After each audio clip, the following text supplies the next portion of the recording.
Oi, pessoal. Na última aula a gente falou sobre operadores e expressões, e nessa aula a gente vai falar sobre estrutura de decisão. Primeiro, a gente tem que lembrar que na estrutura de decisão a gente transforma uma variável que até então só servia para armazenar informação ou para fazer cálculos em uma variável de controle, uma variável que vai efetuar decisões. A primeira instrução de decisão, ela é simples e é representada pela sintaxe if, condição, then. E a segunda é a instrução de decisão composta, representada pela sintaxe if, condição, then, instrução, else. A primeira, ela pode ser definida como uma instrução que tem uma finalidade de tomar uma decisão e logo depois efetuar um desvio no processamento. Já que, se essa condição for verdadeira, ela vai executar a instrução que tiver escrita depois do then, de acordo com essa sintaxe que a gente pode ver no primeiro quadro azul aqui, que seria if, condição, then. Se essa condição for verdadeira, ela vai executar essa instrução que vem logo abaixo. Se não tiver nenhuma instrução, ela não vai executar nada. No caso da condição ser falsa, o compilador vai simplesmente pular para a próxima instrução. Um exemplo disso, bem simples, está aqui do lado. If a condição de x ser maior do que 10, then, então, escreva o valor da variável x é 10. Uma observação que é muito importante de se fazer é que, quando a gente estabelece uma estrutura de decisão com uma condição, a gente pode ter uma instrução ou mais para se essa condição for verdadeira. Ou seja, se essa condição for verdadeira e tiver uma instrução, ela vai fazer e vai passar para a próxima. Se essa condição for verdadeira e tiver mais de uma instrução, a gente vai ter que criar um bloco para que todas essas instruções sejam executadas e depois as outras instruções que não estão associadas a essa condição sejam executadas. Se essa condição for falsa, nenhuma dessas instruções dentro daquele bloco vai ser executada.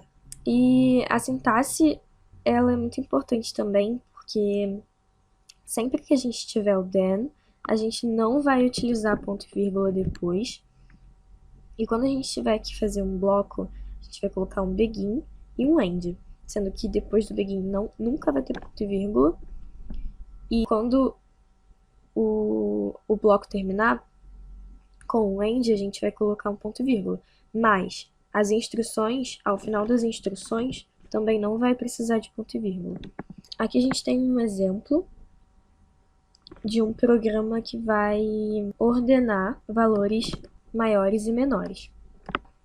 A variável a e a variável b inteiras e a variável x, que também é inteira. Ele vai pedir para o usuário informar um valor para a variável a e vai pedir para o usuário informar um valor para a variável b. Depois, ele vai verificar, através de uma estrutura de decisão, se a é maior do que b. E aí ele vai ordenar, vai atribuir o valor de a para a variável x, para que ela possa ficar vaga para receber o valor de b, e b receber o valor de x, que seria o valor de a, o valor anterior de a. Ao final, ele pede para escrever os valores ordenadamente. A segunda estrutura de decisão, aquela mais complexa, é muito parecida com a anterior, já que ela também tem a finalidade de tomar uma decisão e efetuar um desvio no processamento. Quando a condição for verdadeira, a instrução a ser executada vai vir logo depois da palavra then. Vai vir logo depois da instrução then. Se a condição for falsa, o else vai fazer com que uma instrução para essa condição falsa também seja executada. Então, dos dois modos, vai haver alguma instrução para ser executada. Se for verdadeira, vai ter uma instrução para a condição verdadeira, e se a condição for falsa, também vai ter uma instrução para a condição falsa.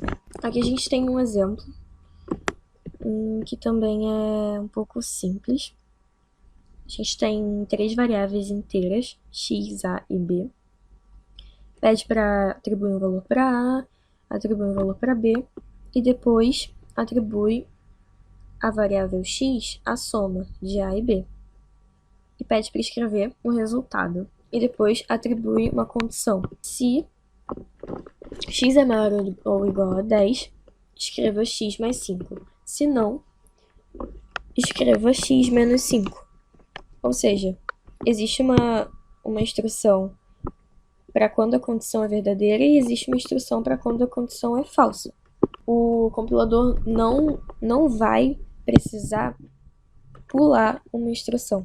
Aqui a gente tem um exemplo utilizando um operador lógico, AND.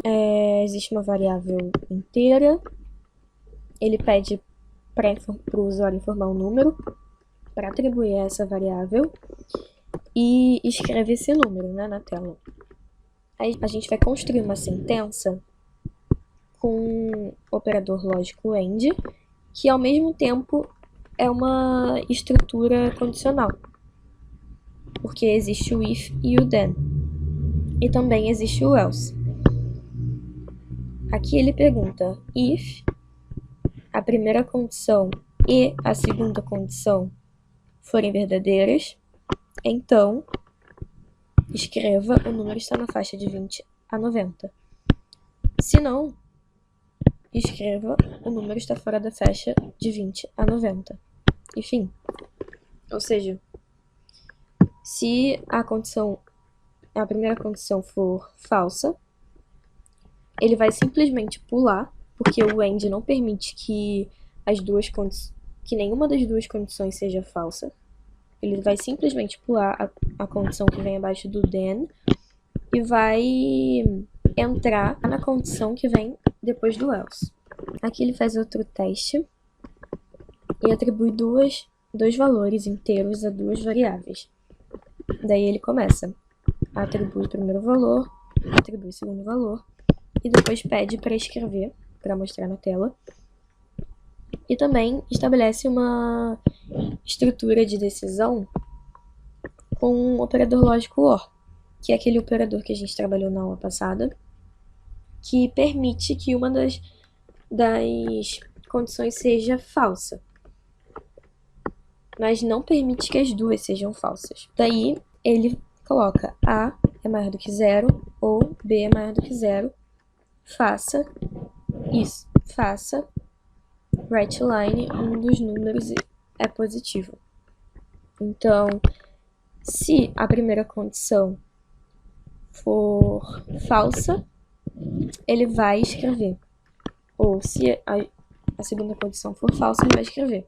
Agora, só não vai escrever, só vai pular essa instrução de escreva se as duas condições forem falsas, porque daí vai invalidar o uso do operador lógico e vai invalidar a sentença inteira. Agora, usando o not, que define 4 variáveis do tipo inteiro, atribui os valores a essas variáveis e coloca uma condição. Se x not maior do que 5, então faça C recebe A mais B vezes x.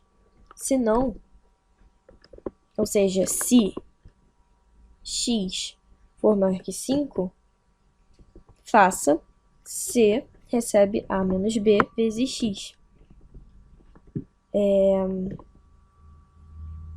A primeira instrução vem logo depois do then e ela só vai ser executada se x não for maior que 5. A segunda instrução vem logo depois do else e ela só vai ser executada se a primeira instrução não for executada. Ou seja, se a condição que está entre if e then for falsa. O not está ali para negar essa condição, ou seja, a condição é x é maior que 5. Com o not, a condição passa a ser x é menor do que 5. Então é isso, a gente terminou mais uma aula. Até a próxima.